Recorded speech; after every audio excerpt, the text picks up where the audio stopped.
पवन और आप देख रहे हैं सत्यहिंदी.com। बुलेटिन में आगे बढ़ने से पहले एक अपील आपसे है कि सत्य हिंदी का ऐप आ चुका है, इसे आप प्ले स्टोर से भी डाउनलोड कर सकते हैं और इसका लिंक भी हमने डिस्क्रिप्शन में दिया हुआ है। अब शुरू करते हैं बुलेटिन। टीएमसी ने चुनाव आयोग से प्रधानमंत्री नरेंद्र मोदी की शिकायत की है। टीएमसी ने कहा है कि मोदी ने बांग्लादेश के ओराकांदी स्थित मातुआ मंदिर जाकर पश्चिम बंगाल में उसी दिन हो रहे प्रथम चरण के मतदान को प्रभावित करने की कोशिश की है। टीएमसी ने तर्क दिया है कि प्रधानमंत्री अपने साथ मातुआ नेता शांतनु ठाकुर को भी ले गए थे, जो किसी सरकारी पद पर नहीं है, और उनके प्रधानमंत्री के प्रतिनिधिमंडल में शामिल होने का सीधा मतलब ये है कि वे मातुआ मतदाताओं को प्रभावित करने की कोशिश कर रहे थे। टीएमसी ने मंगलवार को चुनाव आयोग को लिखी चिट्ठी में कहा है कि प्रधानमंत्री नरेंद्र मोदी ने चुनाव आचार संहिता का उल्लंघन किया है। इसके साथ ही पार्टी ने उनके खिलाफ कार्रवाई करने की मांग भी की है।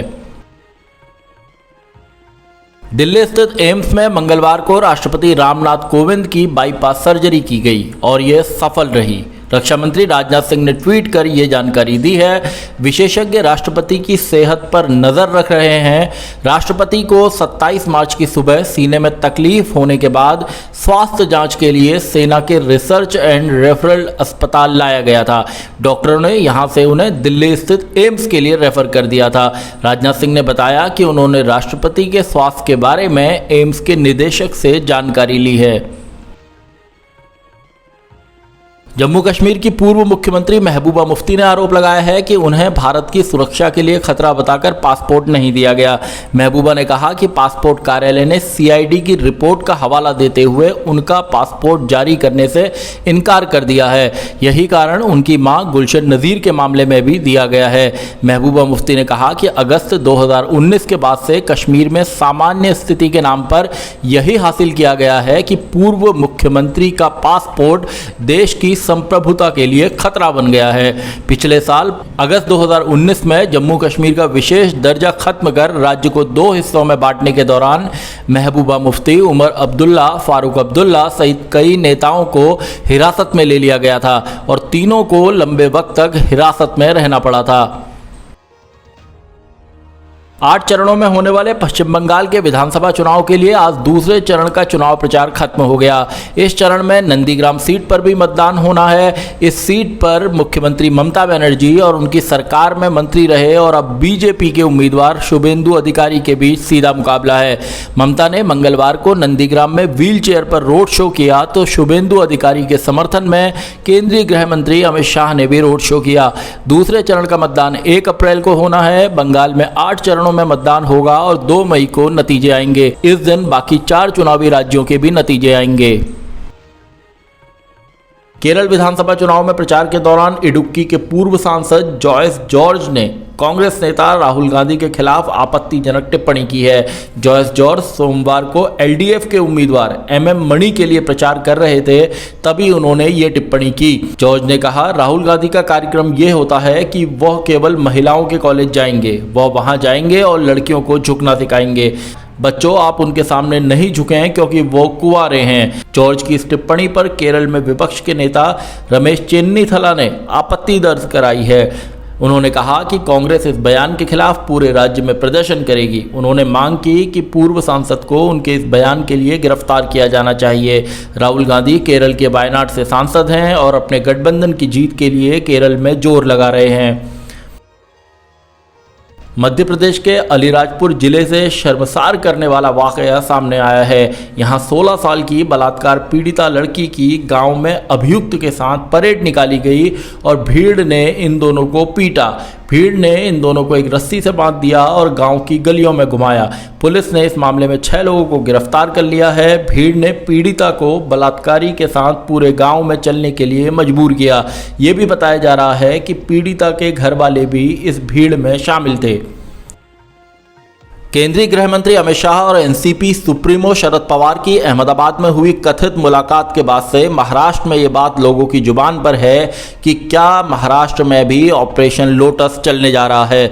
बता दें कि मुंबई पुलिस के पूर्व आयुक्त परमबीर सिंह द्वारा गृह मंत्री अनिल देशमुख पर लगाए गए आरोपों के बाद राज्य की सियासत में जबरदस्त गहमा-गहमी है। इसी बीच शरद पवार की अमित शाह के साथ हुई कथित मुलाकात के बाद ये सवाल पूछा जा रहा है कि क्या पवार अब बीजेपी के साथ मिलकर महाराष्ट्र में सरकार बनाएंगे।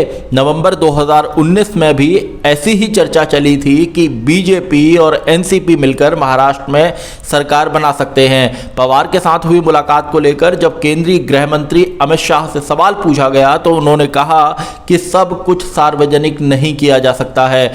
मतलब कि शाह ने भी मुलाकात की बात से इनकार नहीं किया है। ये बात इतनी बढ़ गई है कि एनसीपी और शिवसेना को आगे आकर मुलाकात का खंडन करना पड़ा। शिवसेना सांसद संजय राउत ने कहा कि शरद पवार और अमित शाह के बीच अहमदाबाद या कहीं भी कोई गुप्त बैठक नहीं हुई है और इसे लेकर भ्रम फैलाया जा रहा है। दूसरी ओर एनसीपी के प्रवक्ता नवाब मलिक ने भी मुलाकात की खबर का खंडन किया है। मलिक ने कहा कि ये पूरी तरह से झूठी जानकारी है जो कुछ लोगों ने भ्रम पैदा करने के लिए जानबूझकर फैलाई है। मुकेश अंबानी के घर एंटीलिया के बाहर से बरामद स्कॉर्पियो से विस्फोटक मिलने के मामले में एनआईए के हाथ एक बड़ा सबूत लगा है। एंटीलिया के बाहर एक दुकान में लगे सीसीटीवी कैमरे की फुटेज की जांच के दौरान ये पता चला है कि 25 फरवरी को स्कॉर्पियो खड़ी करने के बाद सचिन वाजे उसमें धमकी भरा लेटर डालना भूल गया था। ये बात खुद सचिन वाजे ने एनआईए के अधिकारियों को पूछताछ में बताई है। दरअसल कुछ दूर जाने के बाद वाजे को ये पता लगा कि वो धमकी भरा लेटर स्कॉर्पियो में रखना भूल गया है। इसके बाद वो फिर से मौके पर पहुंचा और स्कॉर्पियो में लेटर को रखा और उसकी यही करतूत उसके जी का जंजाल बन गई। एनआईए के सूत्रों की माने तो वाजे से यहीं पर चूक हुई। स्कॉर्पियो में लेटर रखने के दौरान और वहां से निकलने के दौरान वो पास की एक दुकान के सीसीटीवी कैमरे में कैद हो गया। वाजे ने उस समय सफेद रंग का ढीला कुर्ता पायजामा पहना था और सिर को रुमाल से ढका हुआ था। एनआईए वाजे से लगातार पूछताछ कर रही है। बीते 24 घंटों में कोरोना की रफ्तार पर थोड़ा ब्रेक तब लगा जब संक्रमण के मामलों का आंकड़ा 60,000 से नीचे रहा। हालांकि जो नया आंकड़ा है वो भी चिंतित करने वाला ही है। बीते 24 घंटों में संक्रमण के 56,211 नए मामले सामने आए और 271 लोगों की मौत हुई। इससे पहले दिन संक्रमण के 68,000 से ज्यादा मामले सामने आए थे। महाराष्ट्र में भी बीते दिन के मुकाबले संक्रमण के मामले कम आए और ये आंकड़ा 31,643 रहा, जबकि बीते दिन ये आंकड़ा 40,414 था। महाराष्ट्र में अब तक 54,283 लोगों की कोरोना वायरस से मौत हो गई है। महाराष्ट्र में हर दिन 1.5 लाख से ज़्यादा टेस्ट किए जा रहे हैं। इसके अलावा गुजरात, पंजाब, मध्य प्रदेश, दिल्ली, तमिलनाडु, छत्तीसगढ़, कर्नाटक, हरियाणा और राजस्थान से बढ़े हुए मामले सामने आ रहे हैं। महाराष्ट्र में लॉकडाउन लगाने को लेकर ठाकरे सरकार पूरी तरह तैयार है और इस बारे में अफसरों को जरूरी तैयारी करने के निर्देश दे दिए गए हैं। म्यांमार में फौज के तख्तापलट के खिलाफ प्रदर्शन कर रहे ऐसे प्रदर्शनकारी जो फौज की दमनकारी कार्रवाई से जान बचाने के लिए भारत आ सकते हैं, उनके लिए मणिपुर सरकार की ओर से एक फरमान जारी किया गया था। मणिपुर की बीजेपी सरकार ने अफसरों से कहा था कि वे म्यांमार से आने वाले शरणार्थियों के लिए रहने और खाने का इंतजाम न करें, लेकिन सूत्रों के मुताबिक इसकी आलोचना होने पर राज्य सरकार ने यह आदेश वापस ले लिया है। राज्य सरकार के गृह विभाग ने कहा है कि उनके आदेश की गलत ढंग से व्याख्या की गई। यह आदेश चंदेल, टेंगनौपाल, कामजोंग, उखरुल और चुराचांदपुर जिलों के उपायुक्तों को जारी किया गया था और उनसे कहा गया था कि वे म्यांमार के नागरिकों के भारत में अवैध रूप से घुसपैठ को लेकर उचित कार्रवाई करें। सरकारी आदेश में यह कहा गया था कि हालांकि गंभीर रूप से घायल लोगों का मानवीय आधार पर इलाज किया जाए। मणिपुर सरकार ने अफसरों के साथ ही सामाजिक संगठनों से भी कहा था कि वे इन लोगों के लिए किसी तरह के कैंप न लगाएं और न ही उन्हें भोजन पानी उपलब्ध कराएं। कोरोना महामारी के संकट से जूझ रहे महाराष्ट्र में लॉकडाउन को लेकर सियासत होने लगी है। मुख्यमंत्री उद्धव ठाकरे लॉकडाउन लगाने के लिए तैयार हैं, लेकिन उनकी सरकार में सहयोगी एनसीपी और विपक्षी दल बीजेपी इसके विरोध में है। महाराष्ट्र में बीते कुछ दिनों से लगातार 30,000 से ज़्यादा केस आ रहे हैं और बीते दिन यह आंकड़ा 40,000 को पार कर गया था। इसी को देखते हुए उद्धव ठाकरे ने अधिकारियों को पूर्ण लॉकडाउन के लिए तैयारियों की समीक्षा करने को कहा था। मुख्यमंत्री का कहना था कि राज्य में लोग कोरोना गाइडलाइंस का पालन नहीं कर रहे हैं।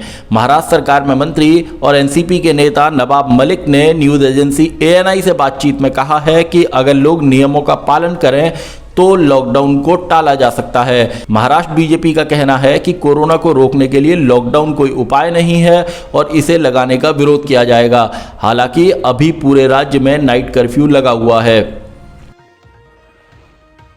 जम्मू कश्मीर के सोपोर में नगर पालिका परिषद में सोमवार को हुए आतंकी हमले में 2 पार्षदों की मौत हो गई है। इस आतंकी हमले में 3 लोग अपनी जान गंवा चुके हैं। हमले में एक जवान भी शहीद हो गया था। नगर पालिका परिषद के ऑफिस में पार्षदों की मीटिंग पर आतंकी हमला हुआ था। इस हमले की जिम्मेदारी आतंकी संगठन द रेजिस्टेंस फोर्स ने ली है। सोपोर में जिस जगह ये आतंकी हमला हुआ उसके पास में ही एक स्कूल भी है। हमले के कारण बच्चे भी काफी देर तक स्कूल में फंसे रहे और उनके माता पिता इससे बेहद परेशान रहे। महाराष्ट्र के नांदेड़ में पुलिसकर्मियों पर हमले की घटना हुई है। इस हमले में 4 पुलिस वाले गंभीर रूप से घायल हो गए हैं। बताया गया है कि कोरोना संक्रमण के चलते सिख समुदाय के लोगों को होली के दिन जुलूस निकालने की इजाजत नहीं दी जा रही थी। इसी बात से नाराज होकर कुछ सिखों की भीड़ गुरुद्वारे से निकलकर पुलिसकर्मियों पर टूट पड़ी और उन्होंने पुलिसकर्मियों पर हमला कर दिया और उनकी गाड़ियां भी तोड़ दी। इस मामले में मुकदमा दर्ज कर लिया गया है और 18 लोगों को हिरासत में लिया गया है। अभी तक की खबरों के लिए बुलेटिन में इतना ही। बाकी खबरों के लिए बने रहिए सत्यहिंदी.com के साथ। सत्य हिंदी का ऐप डाउनलोड करें गूगल प्ले स्टोर पर।